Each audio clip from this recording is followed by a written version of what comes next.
ओम क्षत्रिय चूड़ामणि ग्रंथ 62 श्लोकों की चर्चा हम यहाँ कर चुके हैं। महाराजा सत्येंद्र रानी विजया को समझा रहे हैं और ये समझने और समझाने का काम ये ज्ञान की आराधना का काम है। कौन बनेगा करोड़पति? कौन बनेगा? जिसके पास में ज्ञान होगा, क्या जिसके पास में नॉलेज होगी, वो लौकिक ज्ञान है। हम कह रहे हैं कौन बनेगा केवली, कौन बनेगा परमात्मा, कौन बनेगा तीन लोक का नाथ? जिसके पास में ज्ञान होगा। कौन रहेगा सहज सुखमय शांतिमय? जिसके पास में ज्ञान होगा, जिसके पास में समझ होगी। ये समझ बड़ी गजब की चीज़ है और सत्येंद्र के पास में समझ है, रानी विजया के पास में वो समझ थोड़ी सी कम है। जिसके पास समझ कम है वो आकुलित है और जिसके पास समझ है वो निराकुल है। 63 नंबर श्लोक देखिए।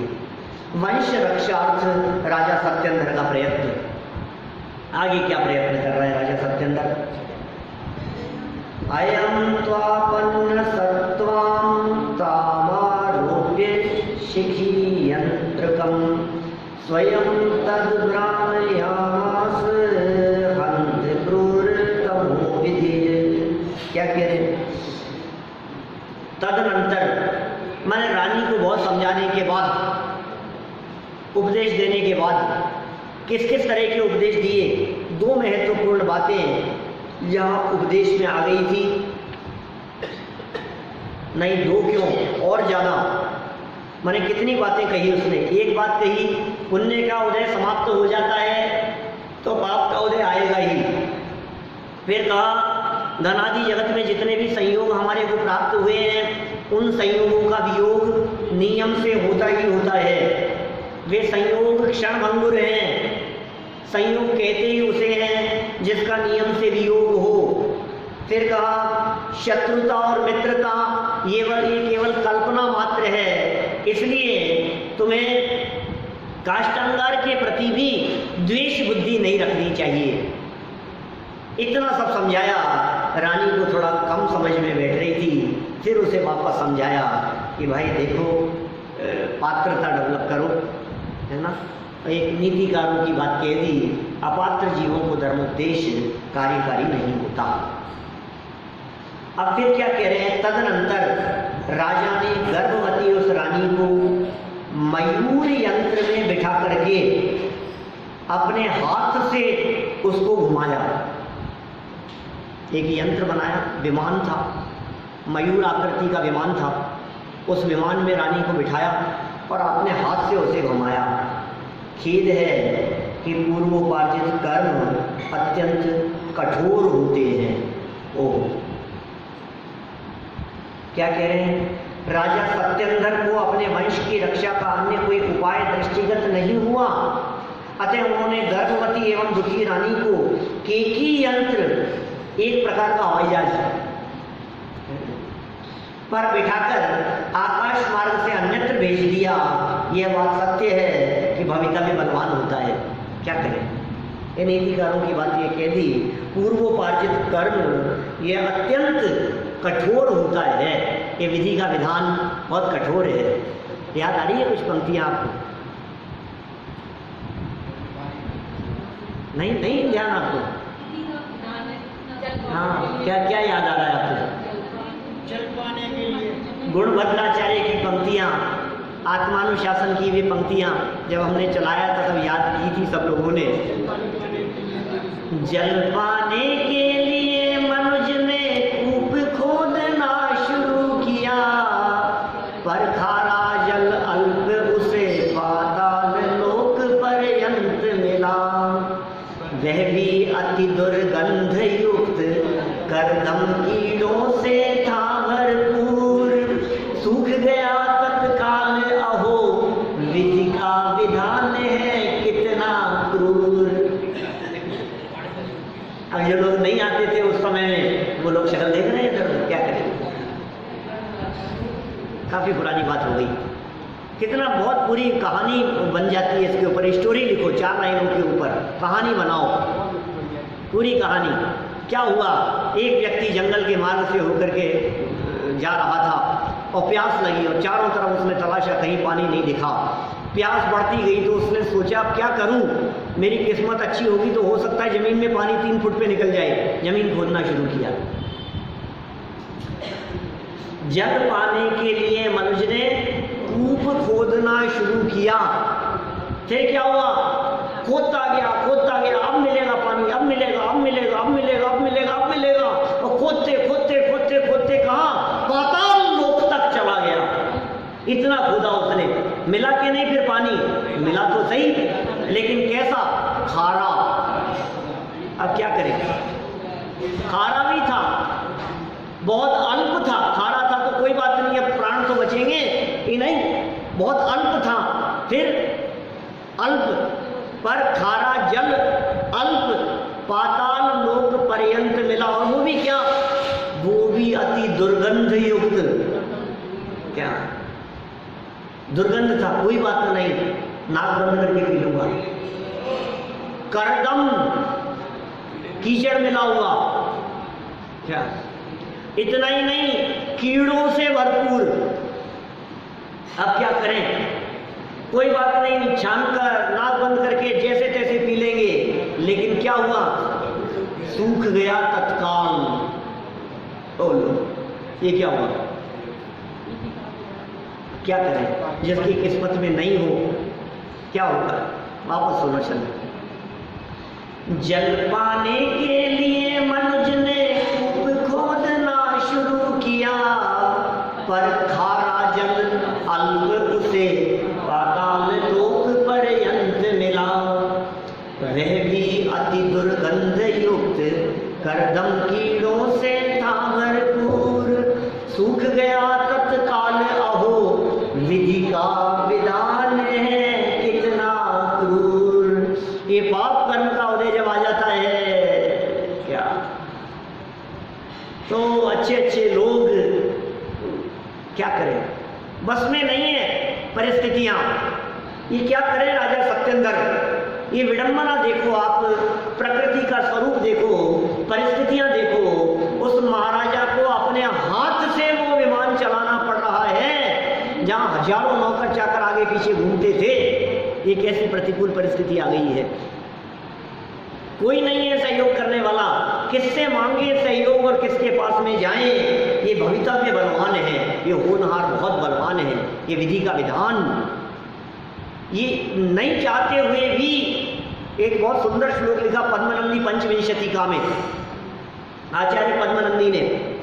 उन्होंने वहां लिखा कि भाई सुनो, ये जो भवितव्यता है ना, ये बहुत बलवान है।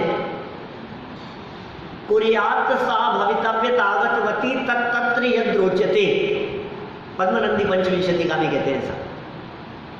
आई हुई भवितव्यता को लोकः चेतसी चिंतयन्त्यनुदिनं कल्याणमेव आत्मनः कुर्यात् सा भवितव्यतागतवती तत्तत्र यद्रोचते। समझ में आया क्या कुछ? इनको तो भजन सुनने, संस्कृत के श्लोक थोड़ी ना सुनने आपको। कितनी सुंदर बात कही है कि सुनो, यह मनुष्य प्रतिदिन अपने मन में अपने कल्याण के बारे में, अपने भले के बारे में, अपने हित के बारे में ही विचार करता रहता है। लेकिन भवितव्यता माने होनहार को, आई हुई होनहार भवितव्यता को जो जचता है, जो रुचता है, वो वही करती है। तुम्हारी सारी की सारी प्लानिंग धरी रह जाती है। कितना सोच लो, दुनिया में कौन कौन ऐसे व्यक्ति हैं, आप लोगों में से कौन कौन ऐसे हैं जो ये सोचते होंगे यार बहुत साल हो गए मेरे बुखार नहीं आया। सोचा किसी ने? कब आया था बुखार? क्यों साहब मुझे तो याद नहीं है आपको बुखार आया है? अजू ये कब आया था बुखार? और बहुत समय हो गया। तो कभी ऐसा लगता है, कभी आपको ऐसा फील होता है मेरे को कभी फ्रैक्चर नहीं हुआ मेरे, कभी आर्जन को तो एक्सपीरियंस है क्या, मेरे को कभी फ्रैक्चर नहीं हुआ। एक बार एक्सपीरियंस तो होना चाहिए। कभी ऐसा एक्सीडेंट नहीं हुआ, बहुत समय हो गया। ये दांत टूट जाते हैं, सबके सब थोड़े एक आध दो थोड़े से हिलने लगे हैं, एक काम करें सभी बदल ले में, कितना अच्छा रहे। आपको आता है ऐसा विकल्प? वो कितने किस्मत वाले हैं, देखो आप कितनी महंगी मशीन लगा रखी है उन्होंने कान में, मैं भी लगाऊंगा, ऐसा आता है विकल्प आपको कभी? लेकिन फिर भी ये सब काम होते हैं या नहीं होते हैं बताओ? आपकी इच्छा के विरुद्ध भी काम होते हैं कि नहीं होते हैं? आप तो हमेशा अपने भले के बारे में ही सोचते हैं, अपने हित के बारे में ही सोचते हैं, मेरे साथ अच्छा हो अच्छा हो अच्छा हो, और अच्छा होना चाहिए और अच्छा होना चाहिए। बिजनेस में कौन चाहता है कि नुकसान हो, लेकिन नुकसान होता है कि नहीं? कौन चाहता है तबीयत खराब हो लेकिन होती है या नहीं? कौन चाहता है कि हमारे इंद्रियों की स्वस्थता में कुछ कमी आए लेकिन आती है या नहीं? कौन चाहता है प्रतिकूलताओं को, लेकिन प्रतिकूलताएं आ जाती है ना, संकटों को कोई नहीं चाहता। इसका मतलब नहीं चाहते हुए भी यदि ये संकट आ जाते हैं, ये इस बात को सिद्ध करते हैं कि हमारे कंट्रोल में नहीं है। किसके कंट्रोल में है फिर? कौन कर रहा है आखिर ये सब? ये फिरकी कौन ले रहा है? कौन कर रहा है? भवितव्यता, भवितव्यता ये कह रहे हैं होनहार, भवितव्य बलवान है भाई साहब, होनहार बलवान है। जो होना होगा वो होके ही रहेगा, लाख प्रयत्न करके भी उसे टाला नहीं जा सकता है। क्या कह रहे हैं यहाँ? नहीं टाल सकते हैं उसे, अनेक प्रयत्न करने के बावजूद भी। देखो पढ़ो विशेषार्थ में क्या बात कहते हैं आगे, सुनो। गर्भवती स्त्री का सभी व्यक्ति विशेष ध्यान रखते हैं। ये जगत में होता है ऐसा, अपनी पत्नी अपनी स्त्री यदि गर्भवती हो तो बहुत सावधानी रखी जाती है, उसके लिए अधिक से अधिक सुख सुविधा जुटाने का प्रयत्न करते हैं। क्या ऐसा प्रयत्न जगत में देखा जाता है? पर यहाँ विधि की विडंबना देखिए कि राजा सत्येंद्र को अपनी गर्भवती पट्टरानी विजया को अकेले ही अपरिचित स्थान पर भेजने को बाध्य होना पड़ा। अकेले भेज रहे हैं, अपरिचित स्थान पर भेज रहे हैं, राजा होकर के, महाराजा होकर के ये सब करना पड़ रहा है, बाध्य होना पड़ रहा है। होनहार को कौन टाल सकता है? कौन टाल सकता है? कोई नहीं है टालने में समर्थ। ये प्रकृति की व्यवस्था है, प्रकृति में किसी की चलती नहीं है। इस प्रकृति के इस परिणमन को सहज स्वीकार कर लेने वाले ज्ञानी हैं, और जिन्हें स्वीकार नहीं होता है वे अज्ञानी बने रहते हैं। हम अज्ञानी नहीं रहे, हम ज्ञानी हो। ये महिमा ज्ञान की, वही ज्ञान की महिमा, ज्ञान माने समझ, समझ की महिमा है। समझ नहीं है तो कुछ नहीं समझ में आएगा। माने वो सच में जो अपने ज्ञान की, क्योंकि सबकी महिमा आती है हमारे को, अपने आप की ज्ञान की महिमा नहीं आती। मोह की महिमा देखो क्या तेरे मन में समाई, तुझे अपनी महिमा ने आई, तुझे अपनी महिमा ने आई। सबकी महिमा आ रही है, उनकी महिमा आ रही है, उनकी महिमा आ रही है, उनकी आ रही है। क्या देखो, दूसरों की महिमा आती रहती है। वो कैसे थे, वो कैसे थे, ये कैसे, और अपने आप की एक ज्ञान की महिमा है, उसको जानने वाले ज्ञान की महिमा है। कोहिनूर को देखता है ना, लंदन ब्रिटिश म्यूजियम में रखा है कोहिनूर हीरा, कितनी महिमा थी हमारी, उसकी महिमा है क्या? आंखों की महिमा है। अरे आंखें नहीं हो तो डायमंड की क्या महिमा है? आंख की महिमा है ना। अच्छा आंखें भी हो क्या, और उसे परखने वाला ज्ञान नहीं हो तो क्या कर लेगा? सुई पुरोने वाला चमकदार पत्थर समझ करके रखेगा। ये क्या है? एक लकड़हारे को मिल गया था चमकदार पत्थर, जंगल में लकड़ियां काटने के लिए जाया करता था। एक दिन एक चमकदार सा पत्थर मिल गया, बोले यार थोड़ा काम का लग रहा है, अच्छा है। घर में ला करके रखा उसने, प्रकाश करने लगा, बोले अच्छा है ये तो बिना दीपक के काम कर रहा है। तो क्या करें कि खराब नहीं हो जाए, उसको बंद करके रख दिया। तो कब निकाल, बोले कभी कभी जब सुई पिरोनी होगी ना रात को तो उसको निकालूंगा और उससे। अरे मूर्ख, ये जो रत्न तुझे मिल गया है, बहुमूल्य माणिक रत्न, डायमंड जो तुझे मिल गया है, ये एक रत्न ऐसा है कि तेरे जीवन भर के लिए सारी दरिद्रता मिट जाए, पीढ़ियां बैठ करके खाए, ये लकड़ियां काटने का बिजनेस बंद का, ये काम बंद करना पड़े, सुई पिरोने की जरूरत नहीं पड़े, तुझे 4 नौकर तेरे आगे पीछे लगे, ऐसी व्यवस्था हो जाए। तो क्या कर रहा है? लेकिन क्या प्रॉब्लम है? ज्ञान नहीं है। ये कह रहे हैं महिमा तो ज्ञान की है, यहाँ समझा रहे हैं। देखो क्या करें, होनहार को कौन टाल सकता है? होनहार बलवान है, लेकिन इस होनहार के काल में भी जिनके पास में ज्ञान है उनको कोई समस्या नहीं है। समस्या अज्ञान से खड़ी होती है, ज्ञान समस्याओं को निपटाने वाला होता है। विस्तृत चर्चा जानने के लिए वहीं सुनना महिमा ज्ञान की यूट्यूब पर। देखो राजा सत्येंद्र युद्ध को उद्यत, अब क्या कह रहे हैं यहाँ? राजा सत्येंद्र क्या कह रहे हैं? युद्ध के लिए तैयार। अब वो तैयार होना ही पड़ेगा, रानी को तो भेज दिया विमान में बिठा करके। वियतास्मिन् गते योद्धुं समूहादुप चक्र में नैरंगुली रसाहाया स्वयं शब्दायतेतराम। इस यंत्र के आकाश मार्ग से ऊपर चले जाने पर उस राजा ने मोह के वश से लड़ना प्रारंभ किया।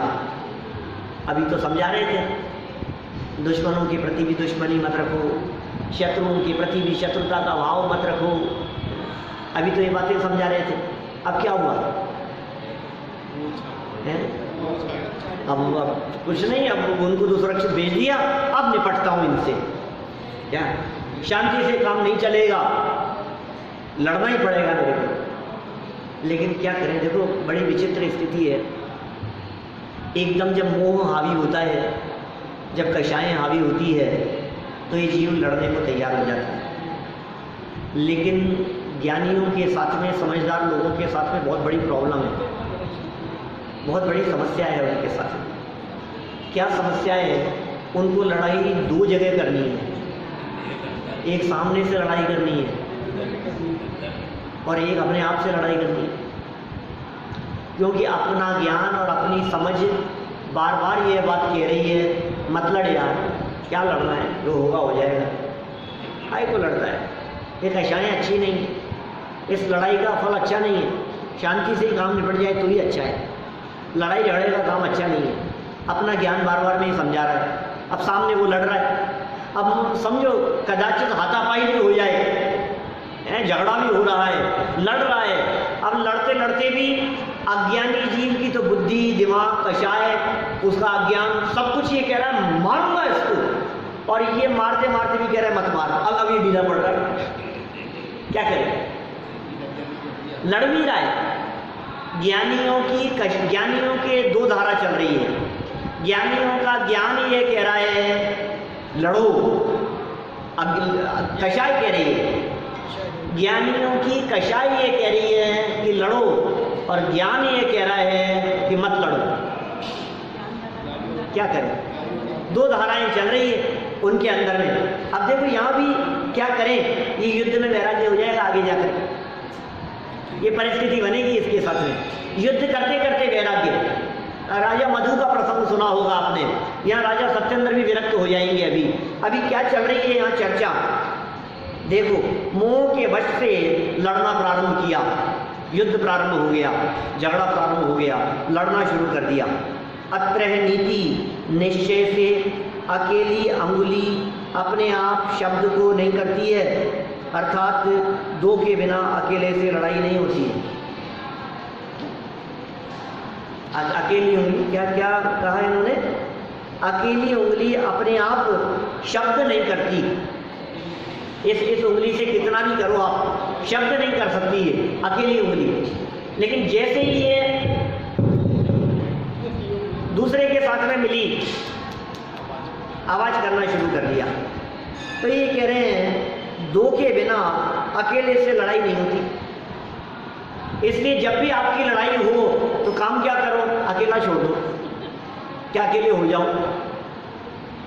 ये समझा रहे हैं यहाँ नीतिकार कह रहे हैं लड़ाई दो के बिना नहीं होती। अब दो जने झगड़ रहे हो पति पत्नी आपस में, तो क्या करो, थोड़ी देर के लिए दूर हो जाओ। क्या जो दोनों सुन रहे हैं वो तो बहुत ही अच्छी बात है जो अकेले सुन रहे हैं वो फिर सारी जिम्मेदारी उन्हीं के ऊपर है। झगड़े को कैसे निपटाया जाए, क्या करें, कि उन्होंने झगड़ा शुरू किया, हम कमरे से निकल करके बाहर आ गए, अब लड़ दो अकेले, किससे लड़ना है। अब अकेले कब तक, अकेले झगड़ा होता ही नहीं है ना, अकेले लड़ाई होती ही नहीं है। तो ये कह रहे हैं अब ये राजा सत्येंद्र भले ही यहाँ अकेले रह गए थे, लेकिन सामने क्या हुआ है? सेना आ गई उसकी लड़ने के लिए।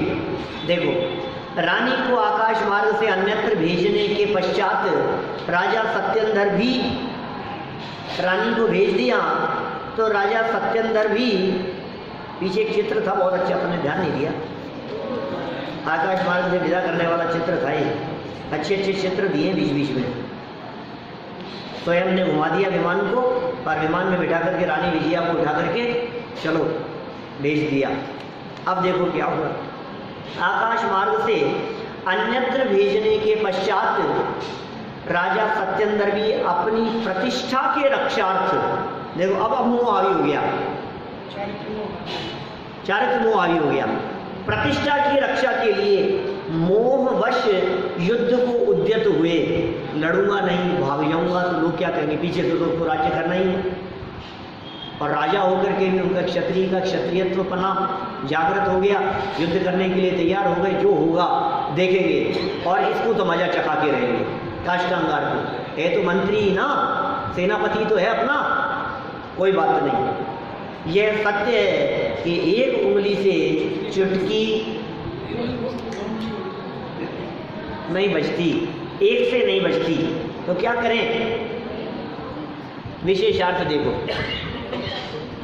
रानी के आकाश मार्ग से चले जाने के पश्चात राजा सत्येंद्र राज्य लोभ और अपनी प्रतिष्ठा, राज्य का लोभ और अपनी प्रतिष्ठा तथा मान के रक्षार्थ मोहवश काष्टांगार के द्वारा भेजी गई अपनी ही सेना से युद्ध करने लगे। ओहो, क्या परिस्थिति बन गई भाई, अपनी सेना से युद्ध करने लग गए। सेना खुद की सेना से खुद ही युद्ध की, क्या करें, सेनापति ने सेना भेज दी लड़ने के लिए, विद्रोह करने के लिए आ गया काष्टांगार। पता है ना घटना, सात्विक घटना मालूम है ना। तो सेनापति था, विरोध करने के लिए तैयार हो गया, अब उसने सेना भेज दी राजा से लड़ने के लिए, अपनी ही सेना से युद्ध करने लगे। ये दिन भी देखना पड़ेगा, सोचा नहीं था उन्होंने, ऐसा भी दिन देखना पड़ेगा। यदि राजा युद्ध करने को उद्यत नहीं होते तो युद्ध नहीं होता। क्या अब अकेले नहीं होता युद्ध क्यों हुआ, अभी कह रहे हैं अकेले नहीं होता युद्ध। जैसा मैं क्या करूं, लड़ने के लिए आ गया इसलिए मुझे लड़ना पड़ा। ये सुन, तू नहीं लड़ेगा तो अकेला कैसे लड़ेगा, तू झगड़ा नहीं करेगा तो अकेले कैसे झगड़ा कर लेंगे। दो जने हैं ना, हमने जवाब देना बंद कर दिया। झगड़ा तो ऐसा ही होता है ना, एक ने कुछ कहा फिर दूसरे ने कुछ कहा, फिर उन्होंने कुछ कहा फिर उन्होंने कुछ कहा, झगड़ा चलता रहता है, दोनों तरफा चलता है। अब एक ने कुछ कहा और दूसरा व्यक्ति कुछ ना कहे तो कैसे झगड़ा होगा। अब उसने भले ही सेना भेज दी हो, काष्टांगार ने सेना भेजी, अब राजा सत्येंद्र कहे मुझे लड़ना ही नहीं, तो क्या करेंगे। जो सेना आई है वो क्या करेगी, पकड़ लेंगी, बंदी बना लेगी, और क्या होगा, लड़ाई थोड़ी ना होगी, पकड़ करके जेल में डाल देंगे उनको, बात खत्म। युद्ध तो नहीं हुआ, लेकिन ये भी जो है राजा है, क्षत्रिय है, कम थोड़ी ना है। मोह हावी हो गया और स्वयं की रक्षा के लिए काष्टांगार के द्वारा भेजी गई सेना से युद्ध करने लगे। अकेली नहीं आती, क्रोध मान माया लोग चारों में क्या सब साथ में, क्रोध मान माया लोग एक है तो चारों ही हैं, और जाति भी चारों ही है। अनंतानुबंधी लेवल की जाएगी तो क्रोध मान माया लोग चारों जाएगी, अप्रत्याख्यान के लेवल की जाएगी तो चारों साथ जाएगी, प्रत्याख्यान भी चारों साथ जाएगी, और फिर आगे तो बहुत कम बच गई है, इसलिए क्रम पड़ता है फिर उसमें। सूक्ष्म लोग 10वें गुण, बस 9वें 10वें गुणस्थान में बहुत अल्प अल्प रह करके वो खत्म हो रही है, बस वो कन्वर्ट होकर के जो काम हो रहा है वहाँ। तो देखिए कषाय तो बुरी है, जलाने का काम करती है, जहाँ अंदर में कषाय होगी वहाँ व्यक्ति जलेगा ही जलेगा। यदि राजा युद्ध करने को उद्यत नहीं होते तो युद्ध नहीं होता, परंतु अब क्या था, अब क्या होगा, अब तो तैयार हो गए, अब तो युद्ध होना ही है। दो सेनाएं आमने सामने आकर के खड़ी हो गई, एक ने दूसरे के ऊपर प्रहार करना शुरू कर दिया, अब तो युद्ध होना ही था। दोनों ओर से भयंकर युद्ध प्रारंभ हो गया। लेकिन युद्ध के काल में भी जब ज्ञान जागा तो मोह भागा, क्या वैराग्य हो गया। ज्ञान जागा और कषाएं भागी। ज्ञान जैसे ही जागृत हुआ वैसे ही कषाएं तुरंत भागने लगी, बस काम हो गया। और फिर क्या हुआ, तो फिर आगे कह रहे हैं युद्ध भूमि में ही राजा सत्येंद्र को वैराग्य हो गया।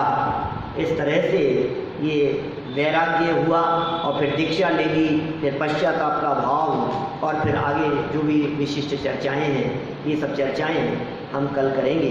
अभी की बात करेंगे।